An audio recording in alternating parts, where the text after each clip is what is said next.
Des bâtiments flambant neufs à côté de la gare maritime, ils existent depuis 3 ans. Chloé Derache est arrivée au même moment dans le quartier, elle est propriétaire et membre d'un comité de quartier qui voit ces immeubles d'un mauvais œil. C'est bien de construire, mais c'est peut-être aussi construire quoi peut-être des logements qui sont un peu plus abordables, du logement social.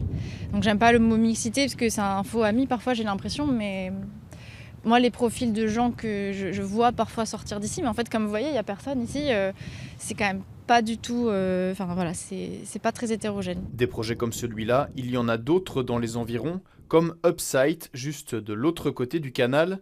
D'après les experts, ces bâtiments haut de gamme font augmenter le loyer des habitants voisins, un mécanisme typique de ce qu'on appelle gentrification. Ce genre de projet vient accentuer un phénomène d'augmentation des loyers et on voit que les personnes qui en fait viennent habiter dans ce genre de projet sont des personnes qui n'habitent pas Molenbeek qui essayent de fuir d'autres quartiers où les prix sont devenus trop chers aussi. Résultat, ceux qui habitaient là avant doivent parfois déménager. Alors la gentrification est-elle impossible à éviter, par exemple avec le projet Lakeside prévu à Tour et Taxi?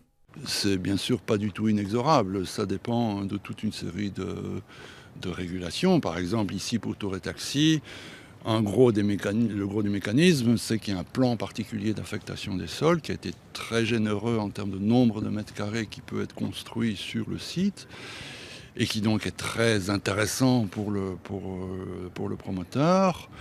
Et qui donc voilà, si ce PPS était revu pour diminuer le nombre de mètres carrés, ben déjà ça ferait diminuer la pression. Et donc non, il y a toute une série de leviers qui peuvent être. C'est pas un phénomène naturel du tout, hein, la gentrification. Ce phénomène est peut-être encore trop peu connu. Dans tous les cas, l'empêcher semble relever aussi de choix politiques.